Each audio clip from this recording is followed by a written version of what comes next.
Salut, j'espère que tu vas bien. Je suis prêt à parier que toi aussi t'as déjà eu une idée de projet, un truc qui te passionne vraiment, mais au lieu de te lancer, t'as réfléchi. Trop réfléchi. Si bien qu'aujourd'hui, ce projet est toujours dans un coin de ta tête et tu sais très bien que tu n'as toujours rien fait. Je te rassure, moi-même je suis passé par là et ça continue de m'arriver de temps en temps. Dans cette vidéo, je vais essayer de t'expliquer comment dépasser ce stade et, petit teaser, je pense que cette vidéo va avoir un watch time dégueulasse parce qu'avec les conseils que je m'apprête à te donner, t'auras bien mieux à foutre que de regarder l'outro.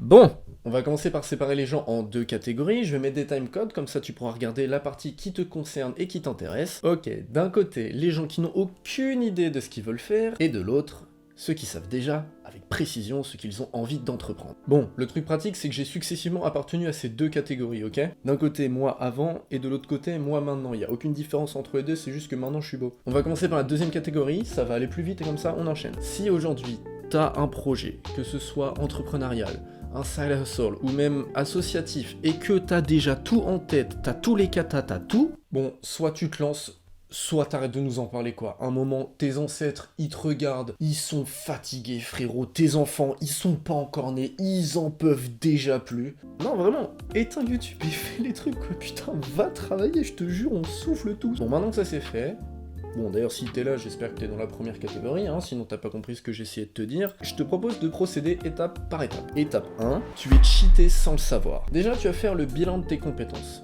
C'est pas une phrase que je dis comme ça, genre là maintenant, arrête la vidéo, fais pause et écris une liste de tout ce que tu sais faire. Pourquoi je te demande ça? Mais parce que t'as des avantages que tu sous-estimes. Et si tu veux réussir, il faut que tu arrives à cibler un domaine dans lequel tu as un avantage injuste sur le reste des compétiteurs. Avec un exemple. Mettons que toi et moi, on ait tous les deux la même idée, c'est-à-dire de se lancer dans le coaching de parcours. Eh bien, selon toute probabilité, je vais te fumer. Parce que j'ai l'expertise, j'ai l'expérience et j'ai le réseau.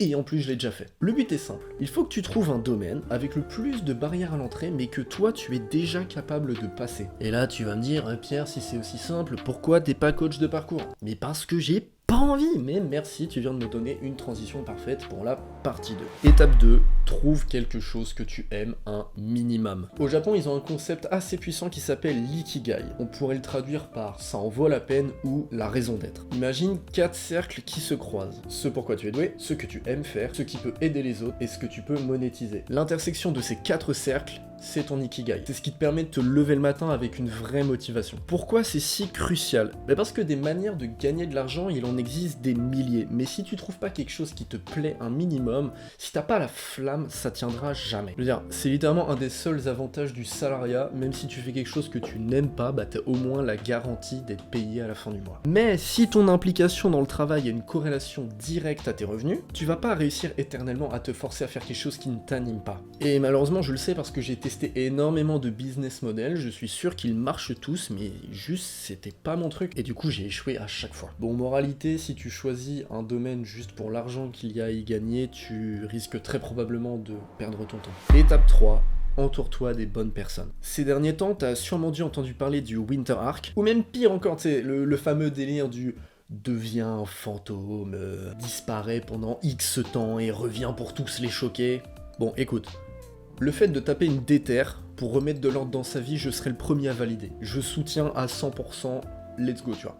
Mais le problème, c'est que cette mentale, elle est souvent accompagnée de quelque chose que je trouve débile, c'est le délire de la solitude forcée. Alors oui, je suis d'accord, l'école, l'éducation nationale nous a conditionnés à ne surtout jamais demander d'aide quand on rencontre un problème ou qu'on essaie de réaliser une tâche. C'est probablement le conseil le plus stupide qu'on m'ait jamais donné. C'est la phrase la plus bête de l'histoire de l'humanité. Parce que oui, ton chemin sur la route du succès s'annonce chaotique et tu rencontreras des gens qui, eux, avancent en équipe. Donc, si tu veux avoir une chance de rivaliser avec eux, il va falloir constituer la tienne. D'autant plus qu'il paraît qu'on est la somme des 5 personnes qu'on côtoie le plus. Alors je t'arrête tout de suite, hein, c'est pas une raison pour têcher tes amis d'enfance, hein, tout ça parce qu'ils ont la flemme de jeter dans un bain glacé à 6h du mat. Parce que, oui, l'expertise et les conseils c'est très bien, mais le soutien moral et émotionnel c'est ça qui te fera tenir sur le long terme. Et justement, ça m'amène à la partie suivante. Étape 4, tu ne feras pas de business avec tous tes amis. Et heureusement, bordel. Alors oui, je suis d'accord.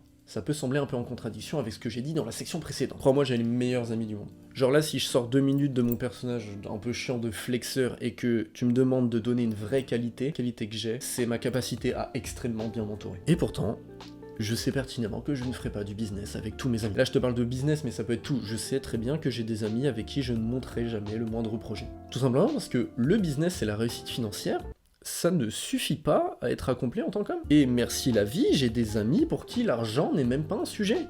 Sinon, j'aurais fini par péter un câble. Le plus important, c'est ta capacité à faire la distinction entre les qualités des gens qui t'entourent. Ton cercle proche n'a pas à être 100% business, mais tu dois savoir à qui poser les bonnes questions. Exemple, ma mère est enseignante. Si un jour j'ai besoin d'aide, que ce soit pour des techniques d'apprentissage ou même booster ma mémorisation, je sais que c'est elle que j'irai voir directement, parce que c'est la personne la plus qualifiée autour de moi pour répondre à ce problème. En revanche, si j'ai besoin de savoir comment monter un business, eh bien je vais aller poser la question à des gens qui l'ont déjà fait. Et d'ailleurs, à ce sujet, j'ai une anecdote plutôt drôle à te raconter. Dans ma précédente boîte, et on parle quand même d'une grosse boîte, 635 millions de chiffre d'affaires l'année dernière, plus de 6000 collaborateurs, j'ai eu l'occasion de rencontrer le grand patron. Et cette personne, je suis allé la voir et je lui ai demandé de m'apprendre à devenir entrepreneur. Résumons, je suis allé voir mon patron pour lui demander de m'aider à me barrer le plus rapidement possible. Lui, tout ce qu'il avait à gagner dans l'histoire, c'était une diminution pure et simple de sa force de travail, et pourtant, je suis reparti de cette entrevue avec son numéro et un rendez-vous téléphonique avec lui qui a duré un petit peu plus d'1 heure, dans lequel il a pris le temps de m'apprendre un petit peu les bases, les rudiments et me donner quelques conseils sur les projets que j'avais à l'époque. Parce que c'est ça la vérité sur les gens successful. La plupart, ils sont trop contents de te raconter comment ils ont fait. Les vrais gagnants adorent transmettre. Et c'est pour ça que t'as pas besoin que tous tes amis soient entrepreneurs. Les bonnes infos, si tu sais où les chercher, elles sont hyper simples à trouver. Si tu dois retenir juste une seule chose sur cette section, c'est que quelqu'un qui est vraiment bon dans son domaine, il sera jamais malveillant. Donc n'aie absolument aucune peur d'aller lui demander des conseils ou d'aller lui poser des questions. Sur ce, je te propose tout de suite de passer à la dernière étape. L'étape 5. Lance-toi. Si t'as suivi toutes les étapes jusqu'ici mais que tu ne passes pas à l'action, ça ne sert à rien. L'inaction, que ce soit par perfectionnisme ou par peur de rater, c'est l'échec dans sa forme la plus pure. Pour citer mon ami Maxence Deschroeder, qui, au travers de la phrase que je vais vous citer, m'a sûrement donné l'un des meilleurs conseils que j'ai reçus de ma vie, il faut savoir faire la différence entre être en mouvement et être en action. Et crois-moi, être en mouvement, je savais faire. J'étais tout le temps en train d'apprendre, d'analyser, de regarder des nouvelles formations en permanence, toujours en train de tout optimiser pour être sûr que le jour où je me lancerai, je sois imbattable. Je te promets, le nombre de trucs que j'ai appris, que j'ai retenus et qui ne servent à rien, c'est terrifiant. D'ailleurs, Factorial de 12, ça fait 479 millions de 1600 et le rose n'existe pas. Sauf que je me suis jamais lancé en fait. Mais tant que t'es pas réellement passé à l'action, tout ça ne vaut rien. Donc lance-toi. Il y a des pigeons en train de se battre à la fenêtre, quoi. C'est une dinguerie. Fais en sorte que cette vidéo soit la dernière que tu regardes avant de sauter le pas. Même, quitte-la maintenant, j'en ai rien à foutre. Jette-toi tête baissée, fais toutes les erreurs du monde. Je te promets, avant que tu nous sortes une dinguerie qui va vraiment avoir des conséquences néfastes à long terme sur ta vie, t'es large, t'as une marge de fou, gros. Même dans ma première vidéo sur l'immobilier, où je viens t'expliquer que ça vient nous réclamer des sommes à 5 chiffres, tu trouves toujours un moyen de te dépatouiller au final, t'inquiète. Demande de l'aide. Va voir les gens qui sont un tout petit peu plus avancés que toi. Parce qu'en plus de t'aider, ça va te permettre de faire le tri dans ton entourage et voir qui sont tes vrais frérots. Et tu vas en avoir bien besoin parce que le jour où tu vas tomber, et tu vas tomber, tu seras bien content qu'ils te rattrapent. Mais ça, mon ami, ce sera le sujet d'une autre vidéo. J'espère que celle-ci t'a plu. Bon là, normalement, je parle dans le vide. Après, si t'es encore là, libre à toi d'utiliser tes rêves pour financer les miens. Je te laisse poncer ma chaîne si t'en as envie. D'ici là, porte-toi bien. On se retrouve samedi pour une prochaine vidéo. Ciao.